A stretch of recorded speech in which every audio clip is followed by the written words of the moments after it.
mientras esperamos que llegue Itia, que llegue Pimpi, que hoy lo fueron a ver a Debido, lo fueron a ver a Vudú. Bueno, evidentemente el tráfico tiene sus temas, pero estaba viendo recién, bueno, en todo estudio suele haber una televisión, y estoy viendo Crónica, y como era el tema que íbamos a hablar, ahora hay una placa roja enorme. Está Berbisky hablando, comentando, no lo escucho lo que dice, pero la placa es algo así como: la Argentina en peligro, el golpe viene para acá. No puedo saber exactamente lo que está diciendo Berbisky, pero sí leo lo que dice la placa roja, mientras mi amiga Gitia llegó de Seiza. ¿Qué dice, Gitia? Acabamos de empezar, sí, igual, ¿eh? Sí, me dijeron los compañeros que tenían el programa. Pero eso anterior, para que vea que solito todavía, pero imagínese. Usted se banca solito, Moreno. Solito, ya, solito, pero bueno, yo prefiero estar con ustedes. Yo también, Moreno, la verdad que ya, más en tiempos de donde América Latina está. Bueno, pero estoy viendo exactamente, usted la ve igual que yo, cara de preocupado de los periodistas, partida en 3, después hay algunos heridos en Bolivia, y en el medio está el inefable Berbisky, ¿no? Su amigo. Sí, el perro. Y yo calculo que él está diciendo lo que dice la placa. Eso de si es culpa de Estados Unidos, eso no, bueno, él sabrá. Pero Argentina está en peligro, ¿lo ves? Sí, lo estoy viendo. En realidad yo estaba reflexionando sobre lo de Bolivia. El programa también anterior habló sobre Bolivia. Hay todo un debate que se nos ha planteado, hay posiciones políticas contundentes, y ahora me encuentro con esto. Entonces, y mire quién está llegando la Pimpi, o sea que estaba solo y ya no estoy más solo. Primero llegó Gitia y después llegó Pimpi, que venía de ver a Vudú, a Debido, como ya conté, bueno. Y usted también de Seiza. Pero bueno, esa pantalla de Crónica, partida en 3, con Berbisky en el medio diciendo la Argentina está en peligro, entiendo que debe estar referenciado algo de lo que está diciendo Berbisky. Entonces, a mí me gustaría que reflexionemos un poco sobre lo que está pasando en Bolivia, lo que está pasando en Chile. Bienvenida, Pimpi. ¿Cómo andás, querida? ¿Bien? Muy bien. Gracias por venir, como siempre. Porque no, es cierto que podría acontecer que la Argentina está en peligro, pero quizá por... No por motivos exógenos. Quizá por motivos, claro, quizá por motivos distintos. Entonces, primero, a mí me gustaría señalar que es muy difícil pensar que el mundo, después de tantas vueltas, termina en los 70 y que estamos en presencia de un golpe militar a la usanza. No lo descarto, analicémoslo, pero en principio suena como muy sesgado. Los que vivimos los golpes militares, vivimos lo de Bolivia, vivimos lo de Uruguay, vivimos lo de Brasil, vivimos lo de Argentina, vivimos lo de Chile, vivimos lo de Perú. Sobrevivimos. Vivimos los golpes, no hay duda, vivimos cuando entraban los tanques en Checoslovaquia, que en esa época todavía era un la solo primavera. país. Era un solo país, ¿se acuerda? Ahora son 2. Fue avanzando todo esto y vivimos la desintegración de Yugoslavia. Uh-huh.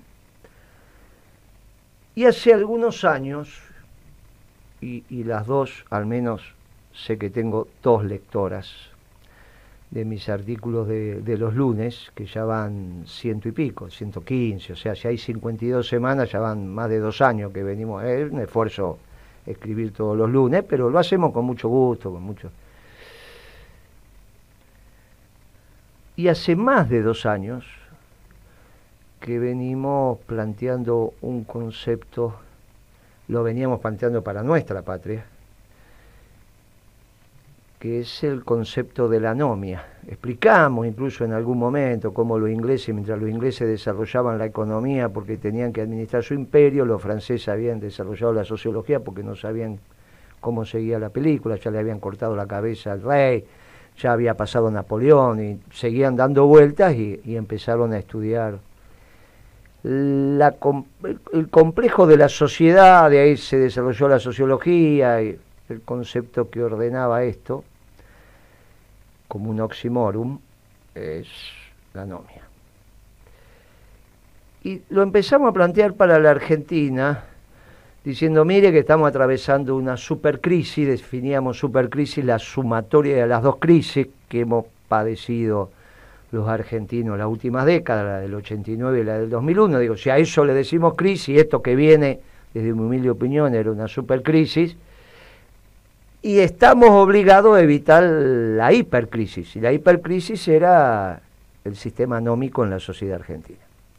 Vinimos, conversamos, de ahí salieron diseños políticos más acertados, más cerrados. Por eso nosotros decíamos que había que reemplazar el gobierno de Macri dentro del marco institucional, porque la resolución de los desequilibrios externos y fiscales implicaba una toma de decisiones de parte del Poder Ejecutivo de una envergadura tal que el que las tomaba podía quedar piel y hueso. Entonces era preferible que le hiciera un gobierno de transición, bla, bla, bla, bla, bla, bla. Todo eso fuimos hablando. La política definió lo que había que definir y aquí estamos. Pero claro, lo que nosotros de alguna manera planteábamos como elemento de análisis para nuestra patria, hace más de 4 semanas que en Chile no se sabe ni lo que pasa, fracasó la socialdemocracia, el neoliberalismo, no se entiende. Ahora todos los partidos plantean, no se sabe si la van a reformar la Constitución, sí, pero para octubre. ¿Cuánto tiempo? ¿Cuánto tiempo? Las respuestas son ahora, por ¿no? eso, bueno, entonces nadie sabe, y ahí estaban todos los partidos, en esa foto estaban todos, ya desayunó. Nunca dieron respuesta a las problemáticas de fondo. Ya desayunó Bachelet y Piñera, ya, y la cosa sigue. Sigue en grado de penetrar en la embajada argentina, queriendo penetrar. El antecedente que yo tengo más reciente, quizás hay otro, puede haber otro, pero de conmoción de este estilo fue cuando los iraníes, allá en la revolución de Khomeini, 79 estamos hablando, sí, 80, entraron en la embajada, o sea, estamos hablando 40 años, 79, 80 en la embajada norteamericana, o sea, estamos hablando, no es normal eso de que quieran entrar en una embajada, no es una cosa que uno diga. Un objetivo claro desde el punto de vista. Suele no pasar, cuando hay mando, te puede no gustar el mando, cuando pero hay mando. Suele no pasar.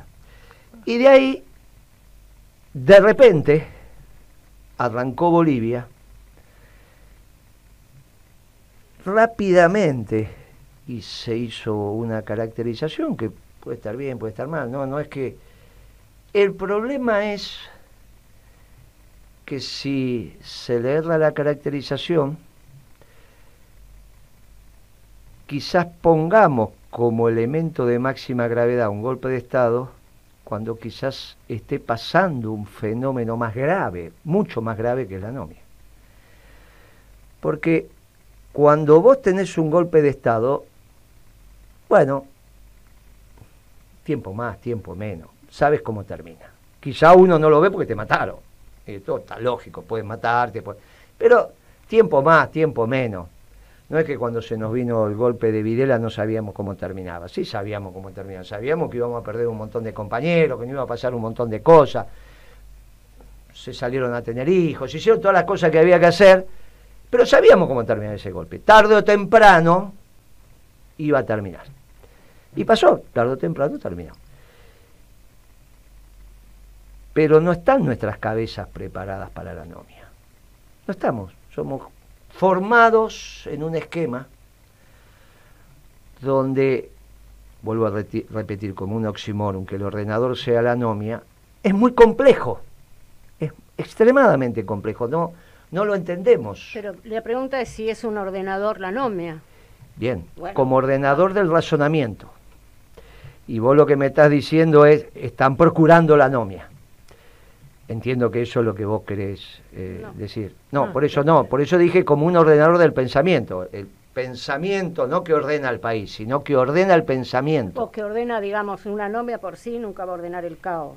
Claro, no, eso es el caos. Lo que estoy diciendo que ordena el pensamiento. Sí, entiendo. Claro, como un oxímoron ordena el pensamiento y dice, cuidado, que esto es mucho más grave, muchísimo más grave que un golpe de Estado. Un golpe de Estado te puede dar una Bolivia que a vos no te gusta, qué sé yo, como fue algunos de los generales que supieron. ¿Y una anomia conducir. que la disolución de la patria? Bueno, esta es la que no sabemos, porque no estamos acostumbrados a pensarla. No lo hemos reflexionado, siempre fueron bandos, siempre fue la contradicción, uno ganándole al otro, la síntesis, la posibilidad, pero la anomia, que es sin normas, es muy complejo, porque pensar que alguno se puede levantar en armas y le va a ganar una confrontación violenta a otro sector, pensando que ahí Brasil no va a jugar un partido, es absolutamente ridículo. O sea, los que hoy están pensando que de esto puede salir una confrontación, lo que yo escucho ahí que dicen ahora sí guerra civil, y pensar que va a haber una guerra civil sin que nadie abastezca armas es absolutamente ridículo. Entonces, inmediatamente los comandos tienen que empezar a pensar quién va a abastecer a cada uno de los comandos, si es que lo hay. Y si no, entramos en un juego muy disparatado de tratar de encorsetar sobre categorías viejas una realidad que se está construyendo con un dinamismo que, como todo proceso de transformación, es muy difícil, e incluso revolucionario, es muy difícil que el que lo vive lo pueda conceptualizar. Y quizás Bolivia se haya transformado en el primer territorio por nosotros que se puede analizar, que lo tenemos lo suficientemente cerca como para conocer sus idas y venidas, donde empieza la confrontación que hoy está viviendo el mundo, desde mi humilde opinión, que ya no es ni socialdemocracia confrontando con el neoliberalismo, sino de dos tipos de nacionalismos distintos. El nacionalismo tal cual se lo conoce, que es el nacionalismo de exclusión, el nacionalismo de categorías europeas, aquel nacionalismo que el Papa condenó en la figura de Hitler, hace muy poquito. Dio un salto el Papa de condena y dijo: algunos quieren que Europa vuelva a la época de Hitler, lo tenemos que impedir, dijo su santidad. Y donde hay otro nacionalismo, que hay un nacionalismo de inclusión, un nacionalismo de amor y paz, un nacionalismo de brazos abiertos, un nacionalismo donde el Papa hoy es una guía, donde casualmente lo estamos debatiendo, donde el Papa le habló a los movimientos populares. En el 2014 le habló. Y ahí estuvo Evo. En el 2014, y mirándolo a Evo le dijo: y los movimientos populares tienen que ir renovándose en sus figuras y en sus liderazgos. Dijo mirándolo a Evo, hay que renovarlos, porque es un proyecto colectivo. No tenemos que ir renovando, nadie tiene que ser dueño de este espacio y proyecto popular. Nadie es dueño, se va recreando. De la misma manera que el Papa nos enseñó que los pueblos mestizos se van recreando con la llegada de cada inmigrante que llega. Ahora nos llegaron los negros, extraordinario, yo que vivo en Constitución, pero esto, extraordinario. Este pueblo mestizo se sigue... Se sigue, es extraordinario lo que te va a pasar. Dentro de 15 años estos negros con las nuestras y después de 15 años de comer carne, ¿sabes lo que van a hacer? Va a ser una cosa extraordinaria. Y esto se sigue. Y fue ese famoso discurso de tierra, techo y trabajo, donde tierra, techo y trabajo era el punto de llegada. En el medio definió una metodología, su santidad. Denunció por primera vez, no la nombró como tal, pero a la OMC en función del libre comercio y los flujos internacionales de bienes y servicios. Mire que eso fue donde empezó a hablar del poliedro irregular. ¿Y no habló del modelo de desarrollo que iba a salir de esta tierra? Claro, de todo eso, porque dijo que era el nuevo pueblo mestizo y este pueblo mestizo era el único nuevo que había, y el pueblo americano, y eso nosotros lo hemos siempre le hemos mezclado con esa homilía extraordinaria del Papa en castellano, la primera homilía en castellano, la primera misa en castellano, la Basílica de San Pedro en conmemoración a la Virgen del Guadalupe, y que a mí me tocó estar ahí, un embargo que cantó Patricia Sosa, la misa criolla, y el hijo de Adiel Ramírez dirigió la orquesta. Bueno, una cosa extraordinaria. De esas enseñanzas, y el Papa nos habló de la Tercera Guerra Mundial en cuotas. Claro, el Papa empezó a pergeñar categorías nuevas, no las viejas, las qué nuevas. Difícil, ¿no? Qué difícil es tomar eso. Claro, nosotros tenemos la posibilidad de dejarle la palabra nacionalismo a Hitler. O podemos apropiarnos de la palabra nacionalismo diciéndole que somos nacionalistas a aquellos que como verdad número uno decimos que los pueblos deben amarse unos a otros y deben construir puentes y no muros. Claro, si esto es lo que empieza a pasar en Bolivia, entendemos por qué algunos mineros pueden estar acompañando, o la Central Obrera Boliviana también le pidió la renuncia. Porque el tema del nacionalismo de exclusión es que necesita mantener su cohesión sobre los excluidos, y su cohesión la mantiene sobre determinada tasa de acumulación en ese sector. Y donde vos ponés el problema, que son los excluidos, en realidad es la vieja explotación del hombre por el hombre. A los bolivianos le toca con los indios. Cuando esto lo trasladamos a la Argentina, rápidamente, nadie me puede decir que el nacionalismo de exclusión en la Argentina no puede contener a los petroleros privados. Si yo voy a exportar... No entiendo. Si yo voy a exportar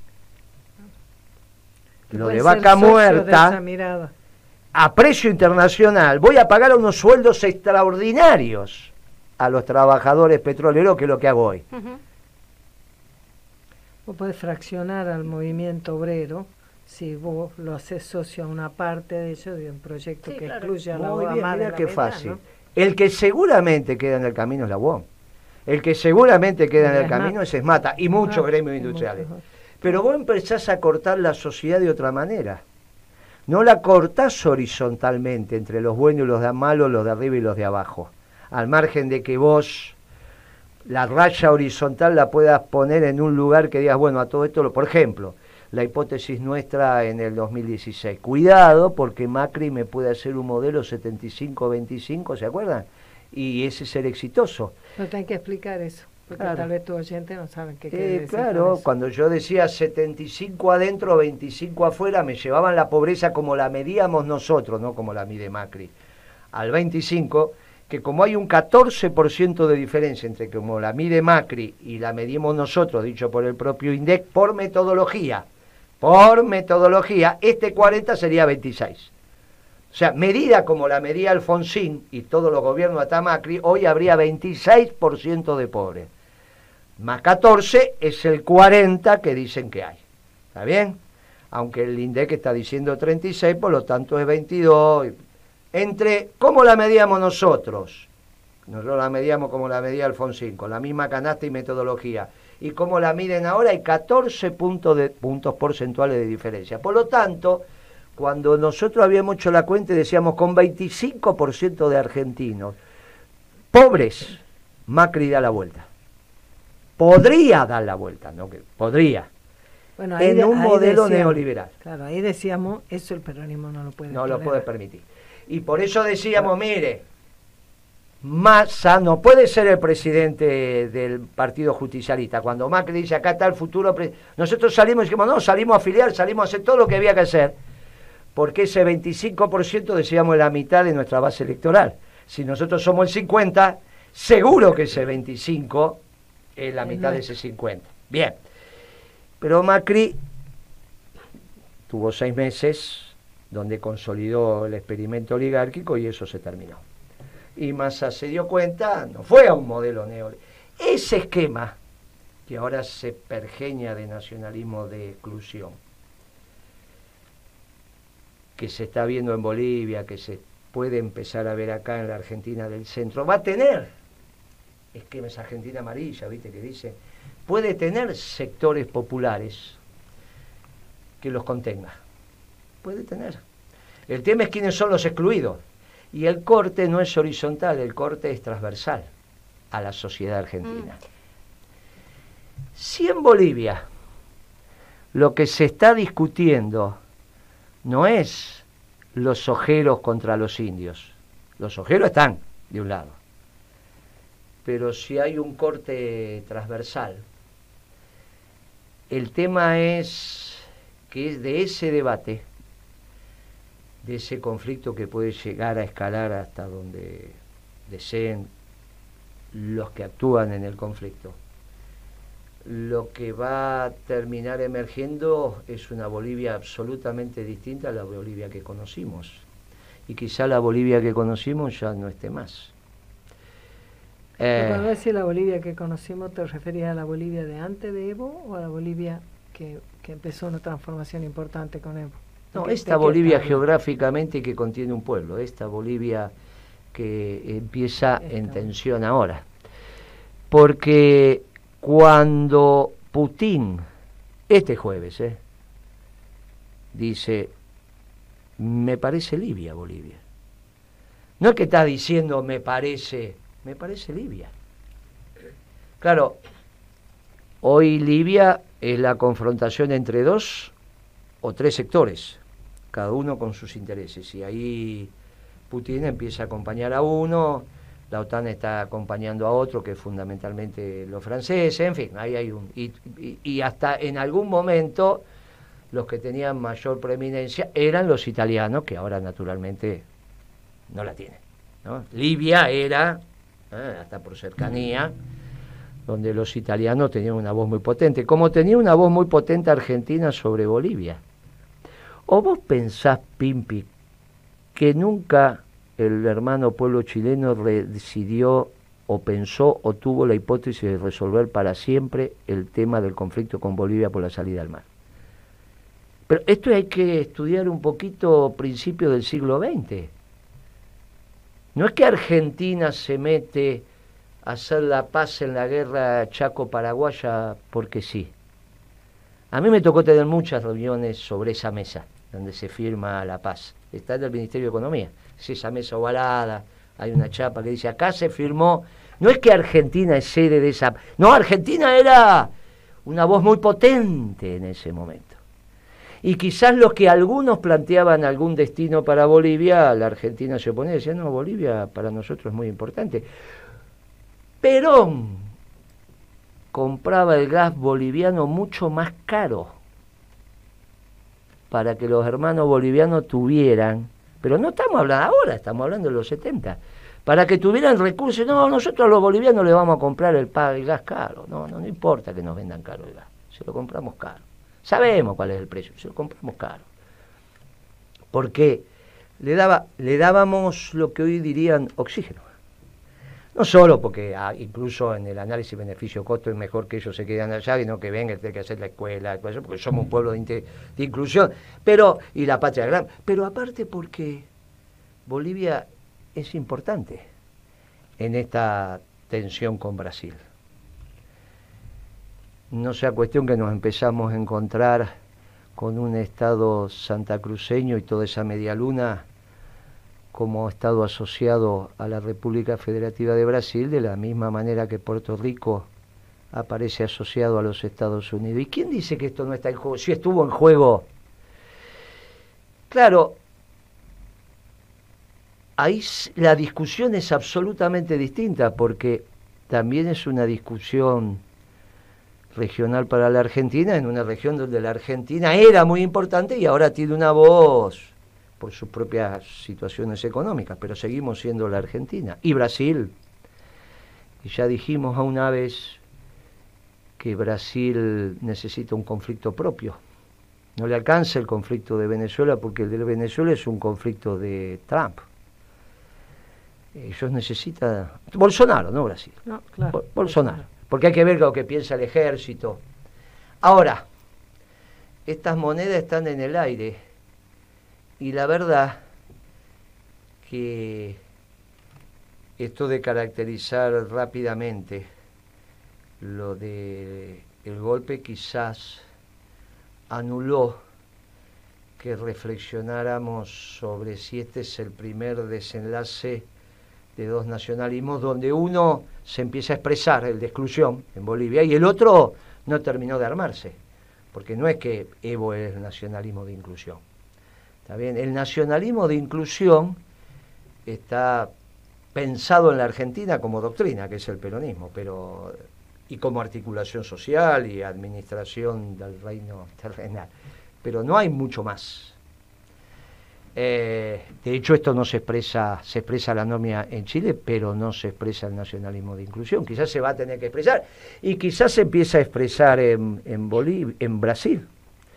Quizás este sea la posibilidad que tengamos con algunos sectores que cuando Lula estaba todavía libre antes de caer en prisión, había una tendencia de cierto nacionalismo brasilero de inclusión, que evidentemente estaba viendo el fenómeno Bolsonaro, y dentro del PT había, me acuerdo haberlo debatido aquí, compañeros que habían ido a Brasil, decían, bueno, hay como un pensamiento nacionalista que está empezando a tomar cuerpo, y que, bueno, también se están discutiendo estas cosas en Uruguay. Si esto, la reflexión, no sé por qué Berbisky dijo, la Argentina está en peligro, ahora cambia y dice, el golpe viene para acá. Claro, es una situación de una reflexión muy, muy particular. El golpe de Pinochet también venía para acá, y vino, pero era otro mundo. Eso es, ahora está en crónica eso, el golpe de Estado viene para acá. Eso es una reedición tratando de traer aquello para aquí, que no sé si nos va a permitir a nosotros encontrar las mejores respuestas. Es a los fines de que debatamos y que no cristalicemos las situaciones, porque aparentemente las piezas de rompecabezas entran fáciles, porque por ahí entran fáciles a los golpes.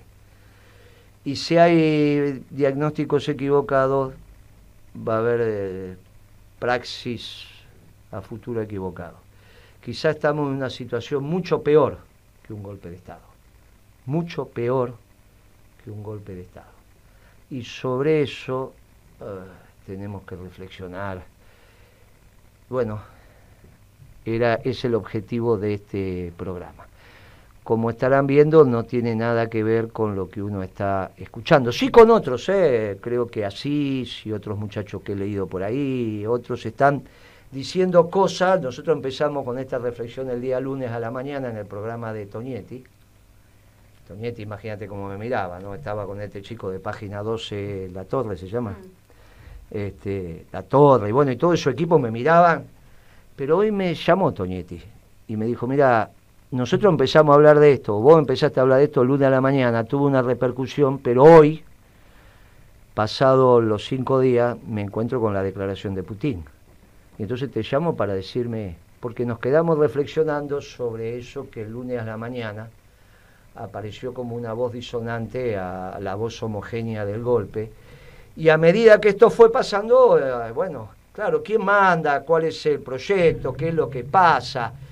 ¿Quién corta el gas? ¿Quién hace esto? ¿Quién toma las decisiones? ¿Por qué sacaste al comandante en jefe? Si el ejército que viene, no tiene las características típicas. Y lo más relevante, obviamente, nuestra solidaridad a los periodistas, pero lo más relevante no pasa porque se miren el ombligo de los periodistas, pasa porque estamos viviendo un proceso de anomia, y con esto voy terminando. Ya hace 2 días me informaron desde Jujuy que los camiones no estaban pasando.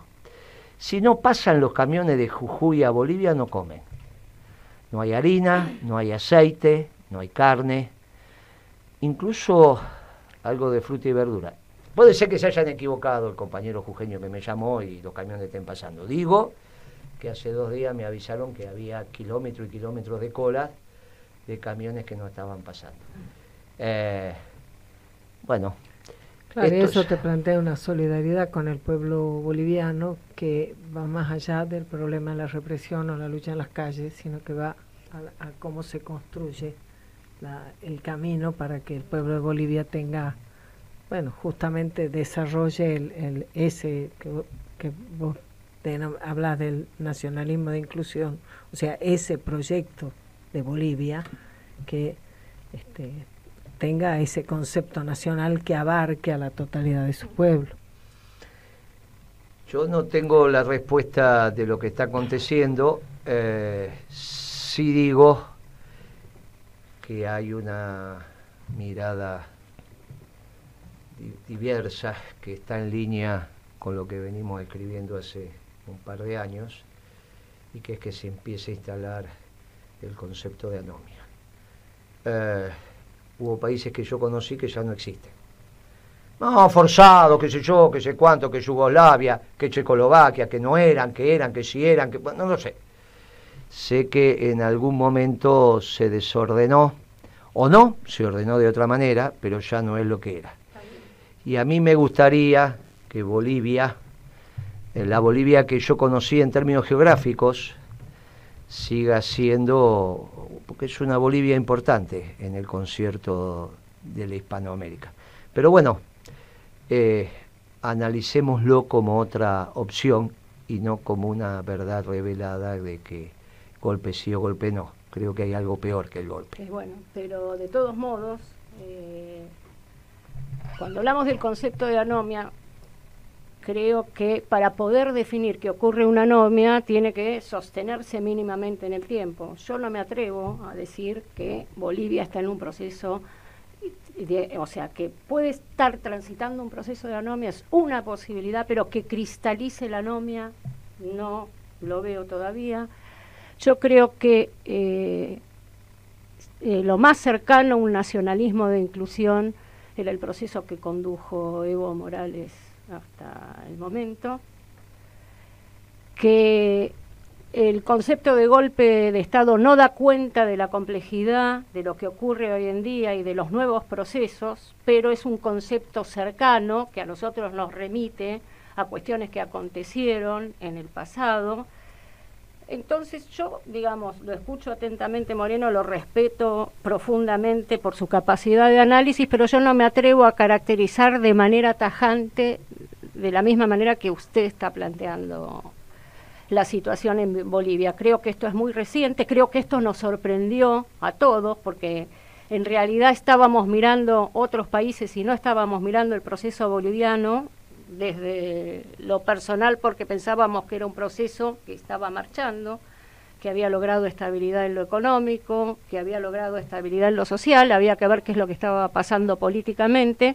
Entonces es una situación que nos sorprendió, no sé si a todos, a algunos nos sorprendió, y que ahora estamos empezando a mirar qué es lo que acontece en Bolivia y qué es lo que está aconteciendo en América Latina en su conjunto, qué es lo que está aconteciendo en Chile, que tampoco, digamos, lo esperábamos, porque no estábamos mirando de cerca el proceso chileno, Tal vez estábamos mirando qué es lo que estaba pasando en Colombia con el proceso de pacificación, qué es lo que estaba pasando en Venezuela con toda la complejidad del proceso venezolano.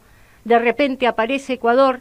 Digo, son realidades que sorprendieron a algunos, entonces tenemos que empezar a mirarlas, caracterizarlas, pero además de caracterizarlas, porque acá no es una cuestión de análisis intelectual, además de caracterizarlas, tenemos que posicionarlas, o sea, la solidaridad desde una postura de hermanos latinoamericanos. El pueblo boliviano es mi pueblo hermano, entonces si el pueblo boliviano, por 20 millones de motivos, está, entre ellos Evo Morales, está atravesando por una situación tan compleja, y bueno, mi más profunda solidaridad con el pueblo boliviano, mi más profunda solidaridad con el pueblo chileno, y digamos, esto de caracterizar implica cuáles serían las posibles salidas también. Y bueno, ¿cómo se sale de este brete? Y después la otra pregunta que me hago, sí, digamos, vamos a tener un próximo gobierno en un contexto muy complicado desde el punto de vista de los países vecinos y en un mundo que caracterizan como globalizado y neoliberal, cuando en realidad es otro mundo. Entonces, ¿quién lo caracteriza? Lo acaban de caracterizar ¿usted leyó el documento de Puebla? Por eso, ¿quién lo caracteriza? Bueno, ellos, los que van a tomar, digamos, el que va a ser presidente de la Nación, firmó un documento. Porque los demás, hay uno solo ahí que puede ser. Pero estoy hablando cuando hablo de la preocupación es porque va a subir un gobierno que hace, en un contexto latinoamericano complicado, con características distintas, porque lo que pasó en Chile no es lo mismo que está pasando en Bolivia, y en un mundo que, digamos, caracterizan desde el documento de Puebla como un mundo globalizado y, digamos, neoliberal, que no es tal. Entonces, bueno, creo Mire que... usted, Guitia, qué interesante esto, porque como nosotros nos planteamos crear conocimiento, y durante la semana no es que reflexionamos de manera conjunta, los dos tuvimos nuestra caracterización de lo que está aconteciendo. Yo planteo que es un proceso de anomia que obviamente se va a cristalizar en la disrupción de Bolivia como nación, porque eso es lo que termina en el proceso de anomia. Sí, obviamente, bueno, por eso yo le planteo que está termina en un proceso. la disolución. Por eso, bueno, no, está claro, pero eso no es lo mismo pensar que hay un golpe de Estado con una Bolivia que no te va a gustar, pero yo una comprendo Bolivia claramente bien, lo que usted entonces, dijo. a otra Bolivia, bien. Pero vos terminás diciendo algo que subyace a todo esto. La caracterización que hace del mundo el documento de Puebla es una caracterización Errada y vieja y errada. Pero desde ahí surge este esquema, porque esto cómo se complementa, que vienen por el litio, que vienen por esto, que son las corporaciones, que son todas estas cosas, y entonces, desde esta visión, bien, y nosotros decimos, miren, que es un tema, cada uno por su lado llegó al mismo tema. La solidaridad no es nada, la solidaridad es con el conjunto del pueblo, viva donde viva en Bolivia. Donde viva el boliviano, hay nuestra solidaridad con los sufrientes, con los que la pasan mal. No, pero con los que están en Bolivia en ese momento, momento. Pero estén donde estén en Bolivia y la pasen mal. Estén en Santa Cruz y los agredan, es nuestra solidaridad. Estén en Santa Cruz y sean los excluidos, también es nuestra solidaridad. Que usted me quiera decir que en el Alto hay más excluidos que en Santa Cruz, y sí, pero hay excluidos en los dos lados.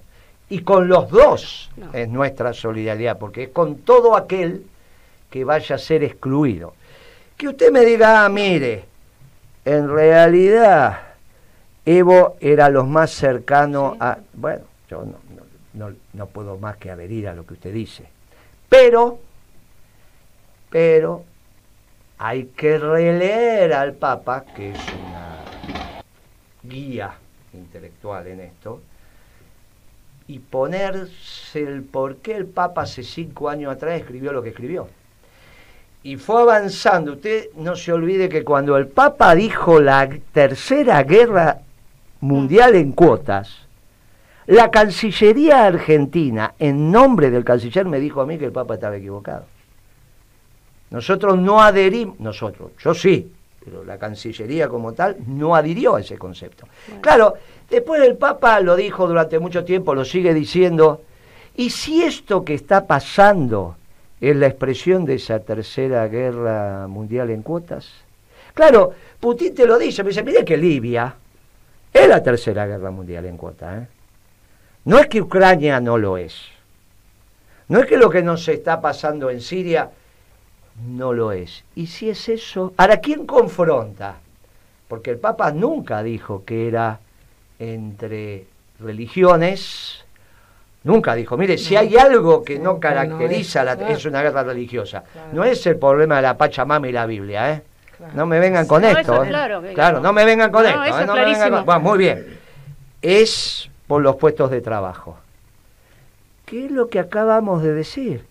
Cuando el nacionalismo de exclusión se impone excluyendo a aquellos que van a ser excluidos de toda exclusión, incluido del trabajo.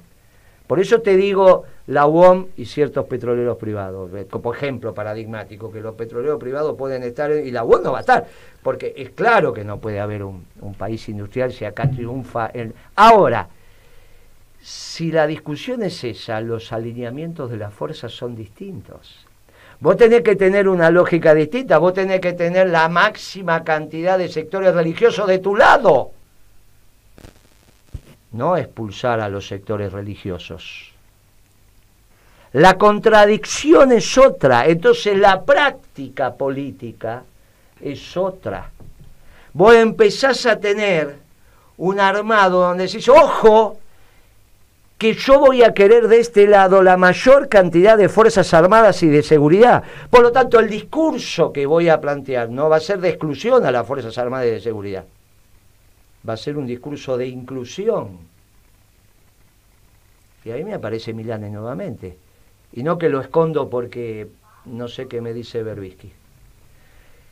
Este esquema es un esquema distinto porque planteo en otro lugar las contradicciones.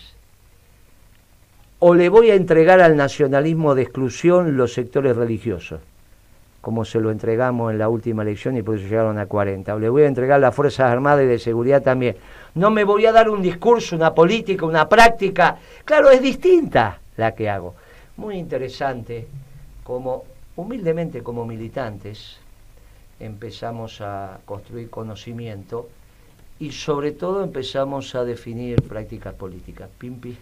Estoy pensando que, salvando las distancias si vos querés, pero esta fue de alguna manera la discusión que se planteó, la aparición del peronismo en la Argentina. O sea, poder pensar de una manera original cuál es el debate de los pueblos y cuál es la posibilidad de un pueblo como el nuestro, que está en la periferia, que todavía no tiene desarrollo, que no ha logrado consolidar un proyecto nacional, digamos, que abarque mayoritariamente, y lo tuvo que plantear frente a los sectores que, en nombre de una mirada popular y democrática en aquella década, le demandaban a la Argentina alinearse con Estados Unidos y con la Unión Soviética contra los alemanes.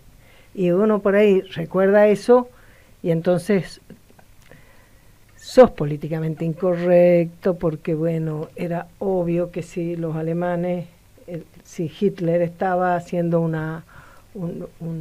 digamos, un genocidio con el pueblo judío, pues cómo podías dudar que ese no era tu lugar. Entonces, sí, bueno, pero es que justamente ¿qué es lo que hizo el peronismo? Construyó el propio lugar de los pueblos periféricos, del tercer mundo, de una posición que no fuera ni que el Estado lo va a resolver todo, ni que el capitalismo individualista va a resolver las cosas, sino la necesidad de una comunidad organizada en la que las personas se realizan en la medida que lo hace su comunidad. Yo digo este parangón porque las cosas que plantea Guillermo, como siempre, son quiebran el sentido común de cómo viene planteándose la discusión, porque todos sentimos que verdaderamente había un gobierno, se le demanda la renuncia a Evo Morales, que todos hemos visto cómo el gobierno de Evo Morales ha incluido al pueblo boliviano de una manera inédita en su historia. Todos hemos visto eso.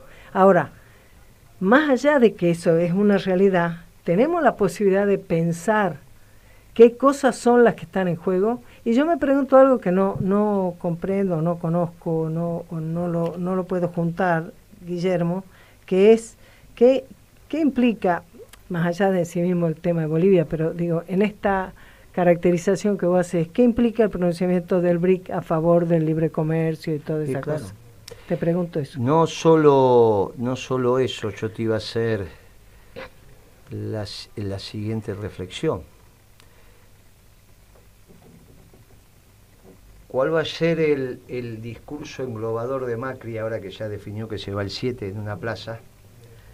Que podemos hacer todas las apuestas que quieran, pero va a haber gente. Okay. ¿Y dónde se va a posicionar Techín? Cuando acaba de hacer una reunión donde pide que el bloque hispanoamericano del sur se proteja de la siderurgia china. Si vos no le protegés la siderurgia a Techín, porque haces unos acuerdos necesarios con los chinos, vaya a saber por qué, y entre ellos está que importes, ¿cómo se empieza a alinear los bloques y estas necesidades?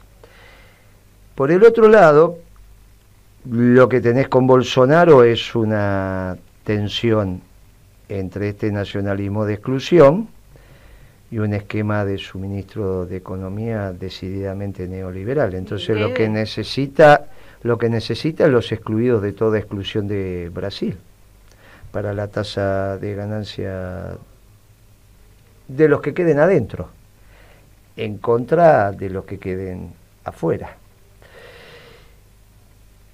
En el BRICS y esta declaración por el libre comercio, en realidad está Putin también. Están los sudafricanos, bueno, obviamente China, Brasil y Rusia. Entonces, esto son las tensiones de lo que va evolucionando. El que defendió Davos fue China. Claro, ¿cómo entra todo esto? Pues muy bien. En este esquema se va construyendo esta política, no es que todo va a estar perfectamente encastrado. Se va construyendo, vos lo tenés que construir desde y dónde te parás, y tenés que pararte en el interés nacional. Y vos desde pararte en el interés nacional le decís, miren, mi práctica política implica que yo tengo que construir socialmente más que ellos. Si ellos son el 40, yo tengo que ir por el 60. Y acá hay sectores en pugna. Hay sectores en pugna. Ideológicamente no hay duda, son las Fuerzas Armadas, la de seguridad, los sectores religiosos, lo que nosotros trabajamos, el peronismo ortodoxo, todo eso son sectores que están en pugna, que mucho de eso seguramente terminó votando a Macri. Entonces vos decís, bueno, en Bolivia hay un golpe de Estado, acá yo ya gané, tengo el 48 y acá me planto y veo lo que hago. Y en realidad trato de armar un esquema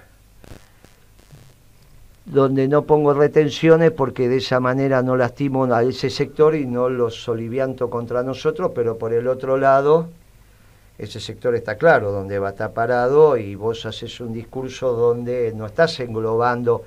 Bien, y este debate es el que se empieza a dar, por eso dije, del correcto diagnóstico brotarán las correctas soluciones y si no saldrá una práctica política compleja. Yo no le diría, como estaba viendo en los graphs de crónica, que el peligro en Argentina, el golpe viene para acá, porque Yo digo, me parece que lo que viene y lo que está claro acá es la confrontación entre los dos nacionalismos. Pero bueno, es nuestro diagnóstico, es mi diagnóstico y de los compañeros que estamos trabajando esto. Y sobre eso hay una práctica política que vas a hacer, con todo el respeto al presidente que va a asumir, y por eso vamos a dar los 90 días que tenemos que dar. Pero no quita esto que ante hechos tan conmocionantes como los de Chile y sobre todo los de Bolivia, uno no tenga que fijar una estructura de pensamiento que atenta contra lo que se instaló, pero que quizás abre la posibilidad de entender qué es lo que está, quizás, no digo que lo que está pasando, porque si hubiese sido un golpe como los de los 70, Pinochet a los 2 días ya había llenado la cancha, ¿no? Y se terminó la historia, y toman el control, y se instalan, y ya tendrían los ministros, y ya tendrían las políticas, y ya estarían diciendo lo que y vamos para acá. Bueno, tampoco es fácil, digamos, hacer un golpe como ocurrió en los 70, estamos en otro mundo, estamos en otro momento histórico. Eso no hay duda, por eso no quizás es lo mismo, entonces, bueno, claro, por eso quizás no sea el golpe, quizás, no digo que no, quizás no sea el golpe el que caracteriza. Quizás no, sería la primera vez que yo veo que el que encabeza el golpe es desplazado al otro día. Pero puede ser que sea la estrategia del golpe. El golpe sea de una manera tal que el que lo hace dura 24 horas. Yo lo único que sé es que en Bolivia ganó las elecciones Evo Morales y hoy Evo Morales no está. No, eso está claro. ¿Sabes cuál es el otro punto? Ganó las elecciones que no lo... O sea, el golpe sería con el Evo Morales que hoy tiene que estar ejerciendo, no con el que ganó, ¿eh? El que ganó asumía el 22. Está bien. Cuando ganara. No, lo que yo digo, bueno, el señor Evo Morales ganó las elecciones, por supuesto que todavía faltaba el escrutinio definitivo. No, las elecciones, no hay duda, ganó con casi el 10 o más del 10. O esa menos, es lo que está en la importa, discusión. Ganar, ganó. Ganó las elecciones. Sí. Y hoy no está gobernando. No, eso está claro. ¿Sabes qué creo yo? Que hoy no está gobernando y Bolivia está en una situación muy complicada. Entonces, sí, mi solidaridad con Evo Morales. Pero es que eso está fuera de discusión. Mi solidaridad con él. Claro. ¿Sabes qué? Eso no estamos discutiendo. La solidaridad no está discutiendo. Yo iba a poner capaz un matiz, ¿no? Porque yo entiendo a lo que va la Adriana, que es lo que a uno lo mueve, la solidaridad con el hecho de que hoy en el pueblo de Bolivia está en esta situación de violencia, de miedo, pero la pregunta que yo me hacía es, pero si vos tenés una representación institucional en Argentina hoy, ¿cuál tiene que ser tu punto de vista? Que no es solamente un análisis. ¿Cuál tiene que ser tu respuesta política frente a lo que pasa en Bolivia? Y eso ya tiene otra complejidad, Guillermo, porque una cosa es el análisis y otra cosa es cómo se pronuncia el gobierno, qué es lo que tiene que hacer el gobierno argentino respecto de lo que ha pasado en Bolivia, el hecho de que el gobierno que estaba en funciones de pronto por esta situación quedó acéfalo, se toma de una manera con la intervención de esta forma extraña de las Fuerzas Armadas, en fin, de la utilización miserable de la Biblia para digamos, al revés que lo que es el mensaje del Papa, para utilizarla, para generar la división, o sea... Sí, pero muchos están bloqueando con esa cuestión. Por eso, pero yo digo, me pregunto, ¿cuál debería ser el pronunciamiento del Estado argentino, de su poder ejecutivo, de su poder legislativo? Digo porque cuando vos tenés ese rol, bueno, también tenés que actuar. ¿Y cuál es? Y yo no tengo claro. ¿Entendés? Comprendo lo que vos decís, de que no es un golpe en el sentido de que no es que quien provocó que Evo renunciara. Evo, Linera, o sea, que eso quedó completamente acéfalo, que es tremendo también, porque no es que hubo... Acá cuando renunció de la Rúa, no fue la anomia. Claro. Cuando renunció de la Rúa, hubo... Claro, y hubo una solución que por más dolorosa, porque estabas en una crisis, tenía una conducción. Y hoy... La posición es pensar que lo peor que puede pasar a Bolivia es un golpe. Este es el problema. Y lo peor que le puede pasar a Bolivia no es un golpe, es la anomia. Sí. Este es el tema, este es el punto, es peor el proceso de anomia. Las vidas e incluso la integridad de Bolivia, que se va a perder, es muy superior en un proceso de anomia que en un proceso de golpe. Por eso digo, miren muchachos, si hay un golpe ya sabemos cómo termina, es un problema de tiempo. Pasará 1 año, 2 años, 5 años, 10 años, 15 años, te pueden matar, pero sabes cómo termina. Cuando hay anomia no sabemos cómo termina.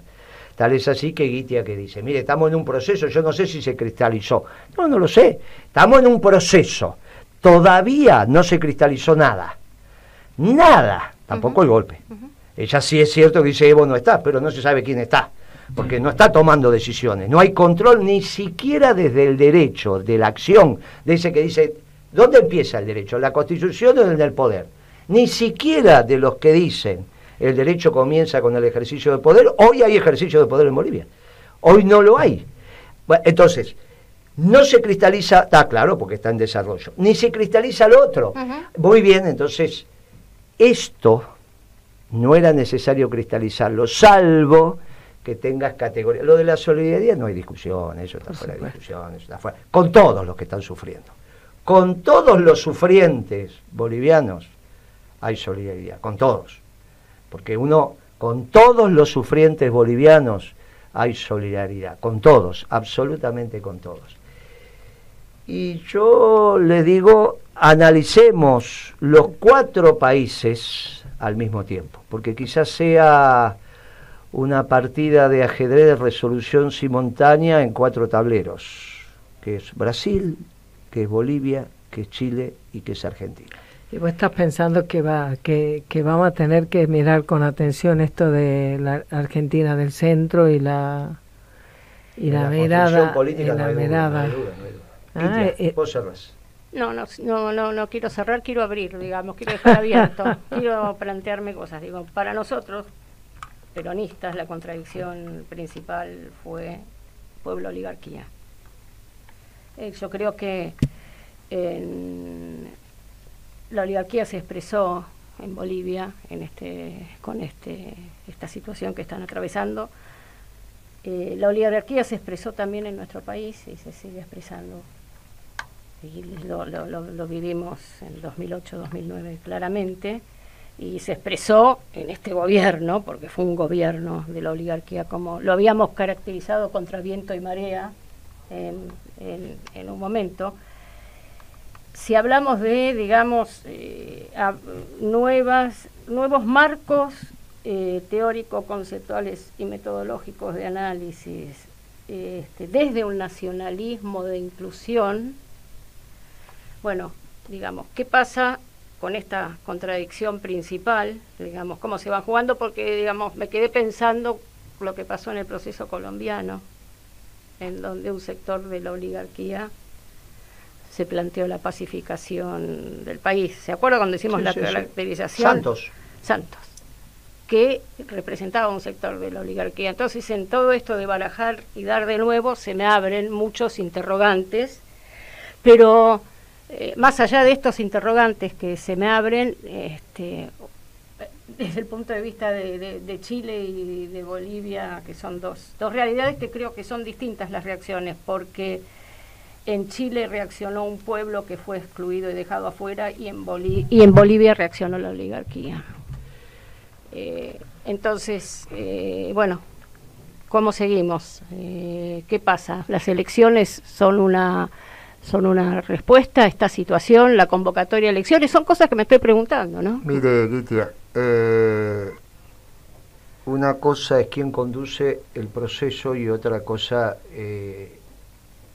es si el proceso contiene más allá del sector que conduce. En el 2008-2009 yo lo vi, las movilizaciones de ellos eran más grandes que las nuestras. Sí.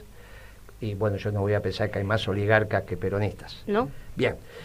El desafío que yo digo como debate es cuidado, porque hay un proyecto de nacionalismo de exclusión que puede llegar a ser mayoritario si hacemos las cosas mal. Puede llegar a ser mayoritario, entonces no sería un proyecto oligárquico. Cuidado, Popular. cuidado. O sea, mayoritario no significa que sea popular en términos de intereses, pero cuidado, porque si haces las cosas mal, perdés a los sectores religiosos, perdés a las Fuerzas Armadas, perdés a la Fuerza de Seguridad, perdés de acá, perdés de allá, perdés de acá. O sea, si no tenés un proyecto nacional. Cuidado, y por eso te digo que en Bolivia, está claro que Evo ganó las elecciones, pero fue la primera minoría. Entonces, cuidado cuando pergeñemos, por eso pongo atención en el Papa. El Papa es el que planteó hace 5 años atrás en Bolivia cómo se construía un proyecto de mayoría y de inclusión, y definió un montón de temas, no solo techo, tierra y trabajo, y que me parece que esos son los trabajos pendientes que tenemos. Tratar de recuperar ciertas discusiones que planteó su santidad en el último lustro, y más también, cómo fuimos construyendo nosotros nuestro tránsito político, y ver cómo entendemos la nueva realidad para tratar de ser los ganadores del nacionalismo de inclusión. Y que sí, mi solidaridad con que Bolivia siga siendo la Bolivia que yo conocí, con todas sus fronteras. Y sí. Que eso es lo que Y con primariamente el pueblo chileno nos que gustaría. está sufriendo Claro que sí. mucho. No hay ninguna duda. En el pueblo chileno, que prendió fuego a algunas iglesias y nadie puede pensar que eso es, o a una universidad y nadie puede pensar que eso es. Acá la anomia se expresa así, y este es el problema. Nos vemos el viernes que viene y esperemos que hayamos quizás generado algunos elementos para el debate el fin de semana. Gracias a todos.